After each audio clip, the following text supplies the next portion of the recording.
おはようございます。昨日夜ですね、GoPro Hero 11と DJI Osmo Action 3がほぼ同時に発売されました。結構似てるカメラなんですけど、どっち買おうかなって悩んでる方もいらっしゃると思いますし、今年は見送りかなっていう方もいらっしゃると思うんですけど、その Hero 11と DJI Osmo Action 3がどう違うのかとか、Hero 11が Hero 10と比べて何が変わってるのかっていうのを、ちょっと私もいろんな動画を見てまとめてみましたので、その辺を簡単にお伝えできたらなと思います。まずじゃあ GoPro Hero 11に関してなんですけど、18個ぐらいね、ポイントがあります。短めにいきたいと思います。1番目はまず値段ですね。値段が日本では62,000円です。去年は私、公式サイトでサブスク込みで55,000円払ってるので、若干 10% ぐらいやっぱ円安の影響でね、値段上がってるんでしょうかね。アメリカではちなみに同じ値段のようです。今年は62,000円で、あと送料と関税が多少かかるので64,000-5,000円になるのかなと思います。ヨドバシとか普通に日本のサイトで買うと、日本のショップで買うともうちょっと値段も上がるのかなと思います。で、2番目は新しいセンサーで、若干センサーが縦に長くなってるんですよね。8対7ということで、ほぼ正方形のセンサーになっていて、センサーが大きくなった、画質が良くなったって喜ぶっていう感じではなくて、今流行りのインスタとかもそうですけど、縦動画を編集の時に切り出しやすい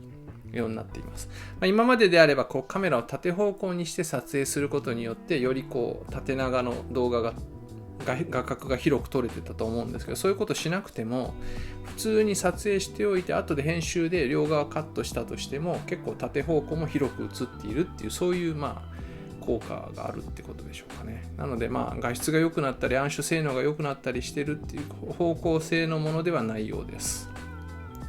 で、3番はこれも結構大きい違いだと思うんですけど、10ビットカラーになりました。今までは8ビット8ビットだったんですけど、これただ普通の撮って見るだけだとあんまり関係ないのかなとも思うんですけど、私も YouTube の動画で昨日比較動画いろいろ見ましたけど、8ビットと10ビットの差をそんなにYouTube で見るぐらいではね違いないんですけど、編集で色をいろいろいじりたいっていう方は10ビットの方がいじりやすいのでね、プロ向けの機能追加というか向上ポイントでしょうかね。で、4番目はこれはハイパービューって言って、今までスーパービューって一番広い画角のものがあったんですけど、それにさらにもっと広い、フルサイズ換算12ミリぐらいらしいんですけど、相当のより広い画角のレンズというかモードが追加されました。で、5番目はホライゾンロックですね。今までもヒーロー10もこのマックスレンズモジュラを使うことによってあるモードの時はぐるぐる回しても絶対水平を保つっていう機能が追加されていて、マックスレンズモジュラを使わなければ45度だったかな、何度か忘れましたけど、どっかまでは水平保つんですけど、それ以降はちょっと傾いちゃうっていう感じだったのが、今度の11はそういうものを一切使わなくても、そのホライゾンロックっていうのにしとくと、もうぐるぐる回しても常に水平を保つということになったようです。で、6番目は手ブレ補正ですけど、ハイパースムーズ 5.0、今まで4が5になったんですけど、手ブレ補正自体ももちろん改善されてるとは思うんですけども、今まででも十分すごいんですけど、オートブーストというモードが追加されて、揺れが激しい、それを感知するとブーストモードが入るっていう感じで、ブーストモードにすると若干クロップって画角が狭くなってたんですけど、だから常にブーストにすると画角狭くなっちゃってるんですけど、揺れが小さい時はブーストモードを解除して、揺れが激しくなるとブーストで若干画角は狭くなるけど手ブレ補正がより強力に効くっていう、そういう自動制御みたいなのが入ったようです。だから揺れてない時は画角が広くなるので、より広く映せるっていうことでしょうかね。そして7番目はナイトビデオモードというのが追加されました。暗所性能上がるのかと思いきや、そういうものでもなくて、夜の撮影用のプリセットが3種類用意されているようです。一つはスタートレイルって言って、星空がぐるぐる星が軌跡を描いている映像を見たことあると思いますけど、ああいうのを簡単に撮れるプリセットですね。それからビークルトレイルって言って、車のテールライトとかヘッドライトが赤くこうピューって筋のように流れている映像ありますけど、あれが撮れるようになります。それからライトペインティングって言って、懐中電灯とかいろんなライトを持ってこう字を描いたらそれがまた奇跡になってるっていう映像ありますけど、ああいうのを撮れるプリセットが用意されているようです。で、8番目はスーパービューのこうより今までもスーパービューってありましたけど 4K120 とか 5.3K の60でもスーパービューっていうその広い画角が使えるようになったようです。そして9番目はアプリなんですけど、クイックっていうアプリが今までもありますけど、撮影するときは広めで撮っておいて、スーパービューとかで撮っておいて、後でそれを狭くするっていうことがアプリ上でできるようになるようです。だから広く撮っておけば後でいろいろ変更できるっていうことですよね。そして10番目はデスクトップアプリですね。パソコンで使うアプリケーションでも同じようなことができるようになるようです。で、リールステディっていう今まではちょっと有料なんですけど、こう撮った後に映像をこうなんていうんですか、手ブレ補正を強力にかける、そういうアプリケーションがあったんですけど、それがどうもそのアプリに組み込まれてその中で使えるので、有料になるかどうかちょっと分かんないんですけど、 FPV ドローンとかで撮ってる人たちは海外見てるとみんなこのリールステディで安定化させてるようです。それがデスクトップアプリでより簡単に使えるようになるっていう感じでしょうかね。そして11番目は写真に関してなんですけど、画素数が増えて2700万画素、27メガピクセルになるということです。どの程度違いを生むか分かんないですけど、写真がより綺麗になるっていうことでしょうかね。で、12番目はエンデューロバッテリーですね。私もエンデューロバッテリーを愛用してるんですけど、こっち側今年の冬ぐらいにですかね、オプションで発売された、サイズは全く一緒なんですけど、よりこう寒いところに強かったりとか、持ち時間が長くなったり、充電時間も早くなったりしてるんですけど、そのバッテリーが標準装備になりました。13番目は新しいインターフェースということで、簡単に使える初心者の方に優しいそういう設定画面が追加されるようですね。イージーモードみたいな。それとプロモードっていうのを最初に切り替えて、でプロモードにすると今まで通りいろいろ選択肢がいっぱいある感じで、そのイージーの方にするともっと分かりやすい、使いやすいそういうモードがどうも増えるというか追加されるようです。そして新しいビデオモードっていうふうに言ってましたけど、これはヒーロー10の時も途中のアップデートで、ファームウェアのアップデートで加わったんですけど、そのバッテリー優先モードとかトライポッドモードとか、そういうモードの切り替えがあったんですけど、今度はそれが2種類になって、とにかく高解像度で一番綺麗に撮る最高の画質を得るモードと、バッテリーの持ちを優先するモードって、その2種類を切り替えできるようになっているようです。15番目はちょっとオーバーヒートに関してなんですけど、オーバーヒートもやっぱりするみたいですね。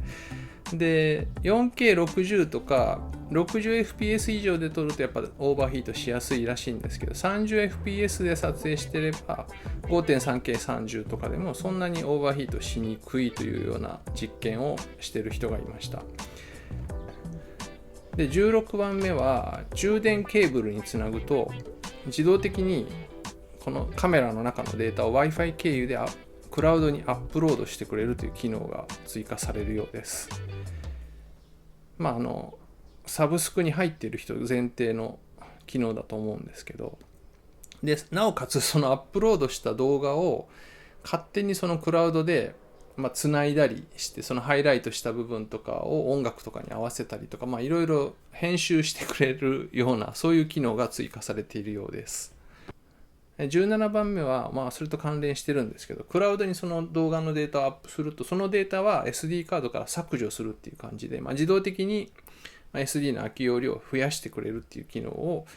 選べる選択式になっているようなんですけど、そういうオプションが追加されたようです。そして18番目、これ最後ですけど、サイズ的には90と全く一緒なので、こういったモジュラーですよね。外形が影響するようなモジュラーとかハウジングとか、あとバッテリーなんかももちろん互換性があるようです。これは今までも90使ってた人にとってはね、なかなか嬉しいポイントかなと思います。っていう感じでちょっと駆け足でしたけど、ヒーロー11の特徴ですね。まあそんなにはっきり言ってもう驚くようななんていうんですかね、改善点はないというか、ヒーロー10で十分すごいので、それ以上の飛躍的な進歩っていうのは見れないんですけど、各部ブラッシュアップされてるって感じでしょうか。そこに価値があると感じる人はね、アップグレードするといいのかなと思いますけど、なかなかどうでしょうかね。よかったらコメント欄に書き込んでいただければと思います。で、ちょっとじゃあ今からは同時に発売されたアクション3に関しても簡単にちょっと紹介しておこうと思います。オズモアクション3、アクション2が去年も出てましたけど、アクション3で、ぶっちゃけ中のセンサーとかは同じですね。なので画質的にもアクション2とはその大幅な改善とかはね、多分されてないと思います。昨日いろいろ比較映像を見た感じでは、GoPro Hero 11の方がやっぱりね、アクション3と並べていろいろ見てると若干 GoPro の方が綺麗かなという気はしました。私が見た動画のリンクなんかを下に貼っとこうと思いますので、ぜひ皆さんもね、見比べてみてください。で、画質というか中身的には Osmo Action 2なんですけど、アクション2ってちっちゃくてなんていうんですかね、小ささ優先みたいな感じになっていたので、使い勝手っていう部分でいろいろ犠牲になっていたのが、その辺をいろいろと使いやすくしてきてるっていう感じの印象ですね。で、具体的に何が変わったというか新しい部分としては、フロントのタッチスクリーンっていうのがね、ついてます。GoPro もね、フロントスクリーンカラーでついてるんです。ここ別にタッチではできないんですけど、Osmo Action 3はここがね、タッチスクリーンになってる。これいいなと思いました。そして色に関しては今のところ8ビットなんですけど、これも後ほどアップデートされて10ビットカラーが使えるようになるということです。解像度としては 4K120 までですね。最高 4K120 です。GoPro は 5.3K60 までいけるんですけど、4K120 までですね。で、ホライゾンロックって言ってその水平を維持する機能がやっぱり Osmo Action 3にも搭載されてるんですけど、Osmo Action 3の場合は 2.7K60 まで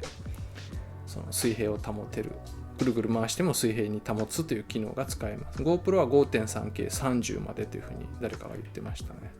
そして潜る GoPro は10メートルなんですけど、Osmo Action 3は16メートルまでハウジングに入れなくても潜れるということです。で、バッテリーの持ちに関しては比較してましたけど、Osmo Action 3の方が結構良さそうでしたね。普通に使ってアクション3の方が長持ちしてました。で、なおかつ充電も GoPro は満タンにするのに120分かかるんですけど、Osmo Action 3は18分で 80% だったかな。Osmo Action 3は50分で満タンになるっていうふうに、言ってました。で、さらにオーバーヒートに対しても Osmo Action 3の方が耐性が高いっていうか、オーバーヒートしにくい感じのことをいろいろとね、説明してました。それからあとはですね、 USB-C のマイクをつなぐことができます。 GoPro の場合は外付けのマイクを使おうと思うと、こういったメディアモジュラーを使うかマイクアダプターっていうのを使わないといけないんですけど、 DJI の Osmo Action 3は USB-C 接続ができるマイクであればどうもつなげるようなことをね、言ってました。実験では DJI のマイクを使ってましたけど、他のメーカーのマイクも使えるようなことを言ってましたので、そこは親切かなと思います。で、写真に関しては1200万画素までですね。で、あとは寒いところでの体感温度ですね。マイナス20度までいけるようです。GoPro はマイナス10度というふうに公式で言ってるんですけど、DJI はマイナス20度で、私が冬に出した動画とか見ていただいたら分かるんですけど、結構ね、GoProやっぱりね、固まるんですよね。固まるっていうか、寒すぎて使えませんみたいな表示が出て落ちちゃうんですね。それがエンデューロバッテリーが発売されたことによって結構良くなってはいるんですけど、DJI Osmo Action 3はマイナス20度までいけるっていう風に歌ってるので、寒い冬にいろいろ活用する人にとってはね、結構いいポイントかなと思います。そして画角に関しては最大で155度ですね。やっぱり 12.7 ミリ相当だった。だいたい最大の一番広く映す時の画角は GoPro Hero 11とそんなに変わんないかなと思います。あとはマウントが Osmo Action 2も Osmo Action 2、アクション2ですか？ Osmo つかないんですかね。アクション2もマグネットマウントになってましたけど、それが改良されて、よりこう磁石が強くなったり、よりこう使いやすくなってるっていうことはね、言われてました。で、価格に関しては日本ではベーシックモデルが 47,300 円で、アドベンチャーコンボって言って、バッテリーが全部で3つついてて、そのバッテリーを自動的に充電するケースがあるんですね。私も GoPro で以前アクセサリーで社外品なんですけど紹介してるんですけど、まさにそういったものの純正品があって、それが入っていたりとか、あとすごい伸びる自撮り棒とかね、そういうものも入ってましたね。そういうので 66,000 円で、ケア保険が GoPro は62,000円でサブスクがついてて保険も入ってるんですけど、 DJI はそれ別売りになっていて、2年で 4,290 円、1年で 2,970 円の保険になってました。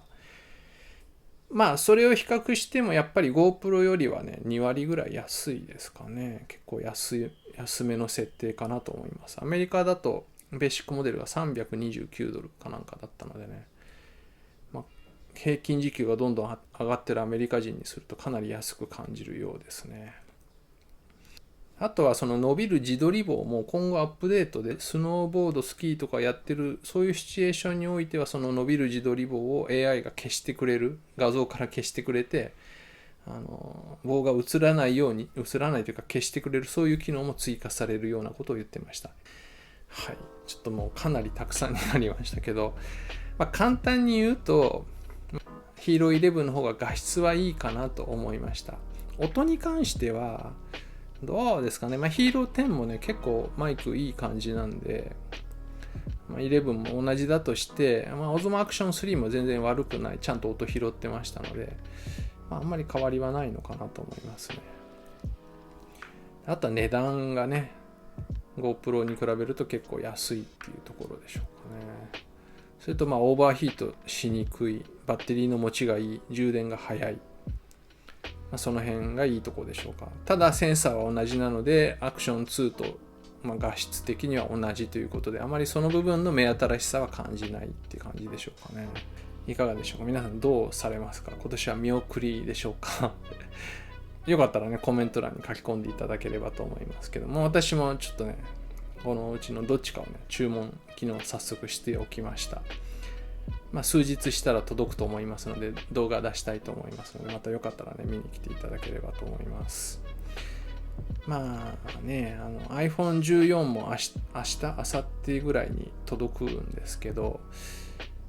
普段使いにおいては相当画質とか手ブレ補正とか良くなってるので、アクションカメラを普段の Vlog カメラ的な感じで使うっていうのはあんまりもう意味がなくなってきてるのかなっていう気もしますけど、やっぱりサーフィン、モトクロス、自転車、スキー、スノーボード、そういった激しいスポーツするときなんかはアクションカメラの方がね、やっぱりどう考えても使いやすいので、だんだんやっぱり元の位置に戻っていくのかなっていう気もしますけど、皆さんよかったらコメント自由に書き込んでいただければ嬉しいです。ということで今回もご視聴ありがとうございました。じゃあまた次の動画でお会いしましょう。さよなら。